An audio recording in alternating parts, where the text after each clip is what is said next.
پھر ایسے ہی تیسری اور آخری بات، اور میں اپنی بات میں ختم کر رہا ہوں، بیچ میں ایسے کچھ سال پہلے کچھ بھائی ایک جگہ اکٹھا ہوئے تھے، یہی 12 ربیع الاول کو خوشی اور جشن منانے کے لیے۔ اللہ کے فضل و کرم سے وہاں پہنچ گیا نصیحت دینے کے لیے، اور میں نے تقریر کی، پھر آخری میں یہ کہا کہ بھائیو، رب العزت کی قسم، آپ میں سے کوئی بھی ایک بھی دلیل پیش کر دے تو واللہ میں اپنی بات کو واپس لیتے ہوئے، استغفار اور توبہ کرتے ہوئے اور اللہ تعالی کے دربار میں یہ توبہ کرتے ہوئے کہ مجھ سے غلطی ہو گئی اور عید میلاد النبی صلی اللہ علیہ وسلم کا جو میں نے انکار کیا یہ صحیح ہے، تو میں بھی آپ لوگ کے ساتھ شامل ہو جاؤں گا اور میں بھی احتفال کروں گا اور میں بھی شریک رہوں گا۔ تو دلیل لیکن آپ دے دیں۔ ایک بزرگ اس میں کچھ معمر تھے، وہ کھڑے ہو گئے۔ ایک دوسرے نوجوان ٹائپ کے مولانا تھے، انہوں نے چاہا کہ رک جائیں، اس لیے وہ جانتے تھے کہ اس میں ہم لوگ کی دلیلوں میں پاور نہیں ہے، وزن نہیں ہے۔ بہرحال وہ بزرگ کھڑے ہو گئے اور انہوں نے کہا ہمارے پاس دلیل ہے۔ ہم نے کہا پیش کیجئے۔ سب سن رہے ہیں، میں بھی سن رہا ہوں، پیش کیجئے۔ تو انہوں نے یہ دلیل پیش کی جو مسلم کی روایت ہے۔ ابو قتادہ رضی اللہ عنہ روایت کرتے ہیں کہ نبی پاک صلی اللہ علیہ وسلم سے سوال کیا گیا پیر کے دن روزہ رکھنے کے متعلق، تو آپ نے کہا ذالک یوم ولدت فیہ وبعثت فیہ او انزل علی فیہ، کہ یہ تو وہ دن ہے جس دن میں پیدا ہوا ہوں، اور وہ ایسا دن ہے جس دن میں مجھے نبوت ملی ہے۔ تو کہا دیکھو آپ صلی اللہ علیہ وسلم روزہ رکھتے تھے۔ ہم نے کہا جزاک اللہ خیرن، میں بھی یہی کہتا ہوں کہ پیر کے دن روزہ رکھا جائے۔ تو آپ روزہ رکھتے ہیں، روزہ رکھا جائے، آپ نے کیوں نہیں کہا تو عید بھی منائی جائے؟ آپ نہیں کہہ سکتے تھے؟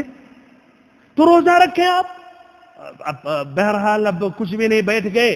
تو بھائیو اس حدیث میں یہ ہے کہ روزہ رکھا جائے، نمبر 1۔ نمبر 2، سال میں نہیں ایک مرتبہ بلکہ ہر پیر کو، یعنی ہر مہینے میں 4 مرتبہ، سال میں تقریباً 52 مرتبہ، اور یہ لوگ اس پر نہیں عمل کرتے۔ ایسے نمبر 3، مسند امام احمد کی روایت ہے کہ آپ صلی اللہ علیہ وسلم صرف پیر کو نہیں، جمعرات کے دن بھی روزہ رکھتے تھے اور کہتے تھے دونوں دنوں میں اعمال اللہ تعالیٰ کو پیش کیے جاتے ہیں، تو میں چاہتا ہوں کہ میں روزے کی حالت میں رہوں۔ اور نمبر 4 بھائیو، آج جو عید مناتے ہیں وہ پیر کا دن تھوڑی دیکھتے ہو، تو تاریخ دیکھتے ہیں۔ مثلا کل 12 ربیع الاول تھا، جمعرات کا دن تھا، تو جمعرات کے دن وہ تو جشن منا رہے، پیر کا دن کہاں ہوا؟ پیر کا دن کہاں ہوا؟ پھر نمبر 5، ان کو چلیے مان لیتے ہیں سال میں ایک ہی دن صحیح، تو روزہ رکھنا چاہیے۔ روزہ کہاں رکھتے ہیں؟ تو کھانے پینے ادھم مچانے کا بہترین موقع رہتا، بلکہ بہت سی جگہوں پر بھائیوں نوجوانوں کو اعوذ باللہ بے حیائی کرنے کے لیے، بدکاریاں کرنے کے لیے بہترین موقع مل جاتا ہے۔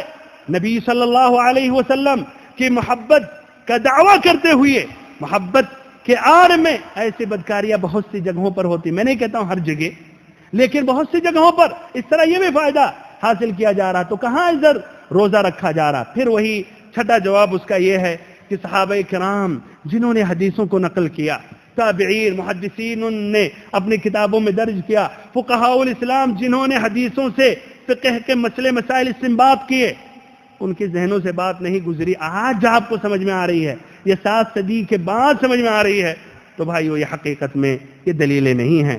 بہرحال اپنی بات میں ختم کر رہا ہوں بھائیو، آپ انشاءاللہ عقل مند ہیں، سمجھدار ہیں، جس طرح اپنی عقل کو دنیاوی امور میں استعمال کرتے ہیں اور اصلی اور نقلی، اوریجنل، ڈپلیکیٹ مالوں میں فرق کرنا چاہتے ہیں، کم قیمت میں اچھا سے اچھا مال لینا چاہتے ہیں، تو اسی عقل کو دین کے بارے میں بھی استعمال کریں۔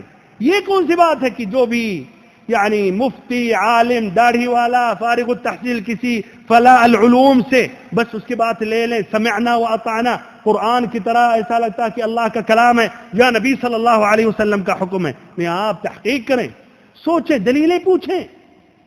اور بھائیو پھر سے محبت صرف دعویٰ سے نہیں ظاہر کیا جاتا ہے، اور محبت صرف دعویٰ کرنے سے نہیں حاصل ہوتی ہے۔